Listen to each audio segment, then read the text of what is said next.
બાળકો હવે પુસ્તક સાથે શીખશે પ્રાકૃતિક કૃષિના પાઠ. પાટણ જિલ્લામાં શાળાઓ હવે બનશે પ્રાકૃતિક ખેતીની જીવન પ્રયોગશાળા.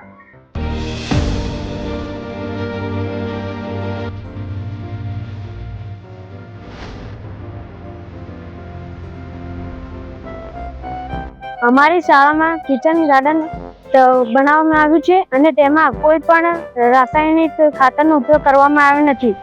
જિલ્લા કલેક્ટર શ્રી અને આત્મા કચેરી પાટણના ઉપક્રમે પાટણ જિલ્લાના નવે તાલુકાની અંદર પ્રાકૃતિક કિચન ગાર્ડન અભિયાન શરૂ કરવામાં આવ્યું છે.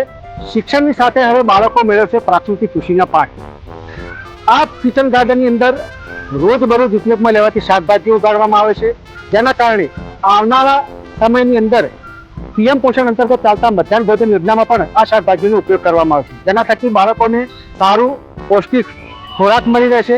સાથે સાથે પોષણ, પ્રાકૃતિક ખેતીની સમજ અને તેમના શારીરિક માનસિક વિકાસની અંદર પણ આ અભિયાન એક મદદરૂપ પુરવાર થશે. શાકભાજી વાવવા પાછળનો એક મુખ્ય ઉદ્દેશ એ હતો કે અત્યારની જે પેઢી આવી રહી છે એ પેઢીને અમે ઓર્ગેનિક ખેતી શું જરૂરિયાત છે એ સમજાવવા માટે આ ખેતીનું આયોજન કરવામાં આવેલું છે. અમારા આ ઓર્ગેનિક કિચન ગાર્ડનમાં ટામેટા છે, જેનાથી આપણને લોહી બને છે અને રોગ થતા અટકે છે અને આપણે તંદુરસ્ત રહીએ છીએ.